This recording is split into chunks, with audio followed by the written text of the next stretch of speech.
Word of the Terrans' decisive victory over the Devourers had finally leaked out to the press. Someone inside our ranks had given the networks highly classified footage from the battlefield, as well as a transcription of the day's Senate session.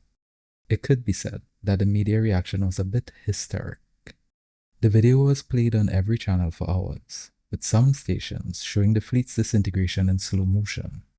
Commentators discussed what the turn of events meant for the Federation and what we should think of the humans at length. I flipped on the Federation News Central's feed, listening in on a round table of political scientists. Do you really believe that the Terrans would make such a weapon in good faith? What stops them from turning on us the second we get on their bad side? It is completely against the spirit of the Federation Charter, said one to Julie Pundit. The Zanuck waved a tentacle in disagreement. They haven't attacked us yet, which I think says something. We have no reason to suspect that they will. Perhaps it would be wise not to get on their bad side. So we're just supposed to let them do whatever they want? The two Julie shot back. As long as it doesn't affect us, I say yes. For the record, the Zanuck Republic voted against Speaker Ula's reckless proposal. Speaking of Ula, where is she? Has anyone even heard from her since she sent our soldiers to die? I sighed. The Zanuck wasn't wrong about my absence from the airwaves. Eventually, I would have to make a statement on the incident and talk to the press. But for now, my priority was to gauge public perception and to monitor the status of our fleet we had sent to Earth. That mission required my full attention, especially given the ramifications of direct confrontation with the humans. The General had gone radio silent since entering the Sol system, ignoring the regular check-ins of Central Command. As much as we hated to consider it, it was possible that the fleet had defected to the Terran side. The three military species had been rather staunch opponents of the mission after all. Our remote sensors had detected a handful of human ships warping toward Devourer territory a few hours ago. We would know soon enough if they had gone through with their antimatter bombing raid. There was no sense in scrambling more fighters to pursue them when they wouldn't arrive in time to make a difference. It would help to quell my nerves if only I knew what was going on out there. At best, the General had allowed the humans to pass against his orders. Not that I could honestly blame him for avoiding a one-sided battle. The option that the Terrans had attacked the fleet was ruled out by the automated computer reports flowing in. 0 damage was recorded to any ship by the status monitors, so it seemed the craft was still operational. Yet, inexplicably, they had come to a standstill just out of missile range of Earth. I couldn't imagine what the General was doing if he wasn't defecting. A distraction from the situation would certainly be welcome. If only I could find a channel that wasn't talking about the Terrans. I switched over to the Galactic broadcasts, who were interviewing a retired human general by video link. Be justified. I only caught the end of the interviewer's question. The human shrugged. You have to be prepared for anything. That nanite bomb was only built and used as a last resort. Most of our weapons are like that, stuff we have lying around, just in case. The interviewer glanced down at her notes. The Federation sees humanity as dangerous, out of control. Given the Terrans Union's plan to wipe out the entire race, why should we believe that your weapons are a last resort, as you say? The Federation seems to forget that the stakes of this war are our entire galaxy, our entire way of life. The last thing I needed right now was to hear humans string together some justification for mass murder. I clicked over to the daily rundown, resigning myself to watching another segment on Terran morality. A breaking news banner was sticking across the bottom of the screen.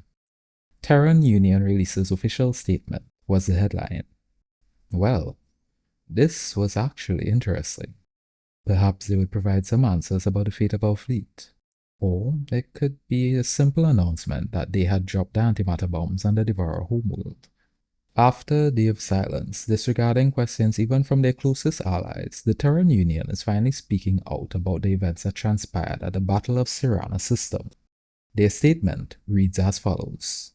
Humanity takes its duty to protect its friends in the Federation very seriously, and we would go to any lengths to keep our galaxy safe. We regret that many of you misunderstand our intentions and hope that in time you will see us as friends again. After the battle, our forces were able to capture the Devourer prisoner alive and interrogate him.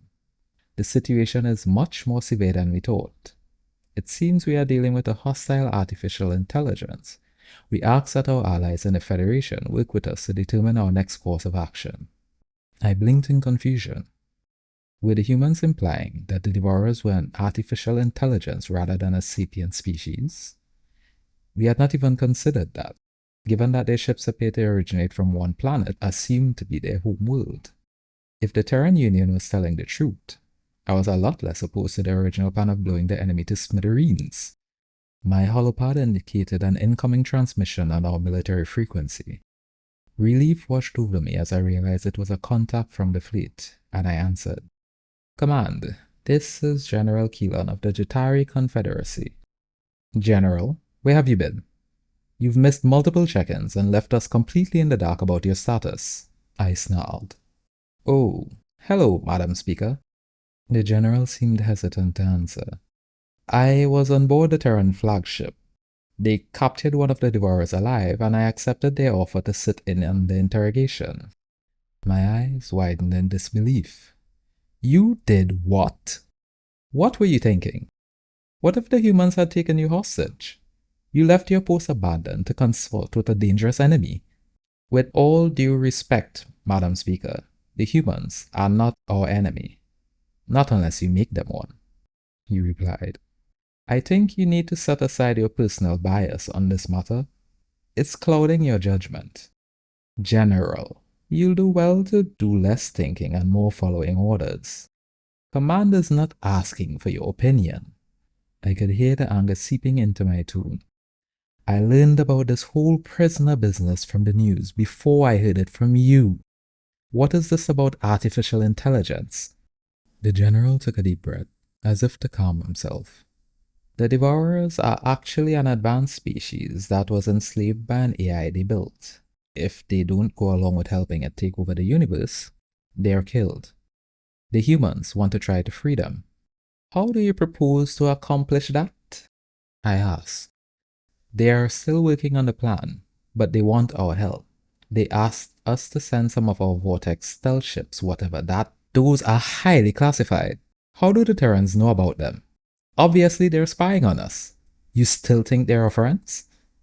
Madam Speaker, I do. They saved my life and the lives of my men, and I won't soon forget that.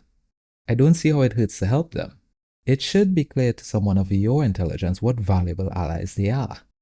The thinly veiled attempt at flattery would not work this time. Of course, I had believed that it was better to have the Terran Union on our side at first. This was the same species that I had worked hand in hand with to finalize treaties and maintain peace. It had been difficult to reconcile that with the depiction of cold-hearted killers given by our messenger. But ever since I heard Ambassador Johnson's emotionless rationale for genocide, it seemed better to keep them as distant as possible. Humanity's true colors were just too ugly and disgusting. A sad smile crossed my face. I never want to work with the humans again. They are savages, savages that masquerade as saints. It's not about the humans. This is what you wanted, right? To save the Devourers? Well, yes, but we don't need any help from. And frankly, Madam Speaker, if you keep up this crusade against the Terran Union, you're going to lose the fleet. The general's voice had lowered to just above a whisper. The Zanuck barely went along with these orders, and if you don't give the humans what they want, you're looking at an outright mutiny. If the Zanuck rebel, the Jatari and the Hoda'al would probably follow close behind. I recalled the words of the Zanuck on the news. His disdain of me and the Senate had been evident, and he had almost been acting as an apologist for humanity.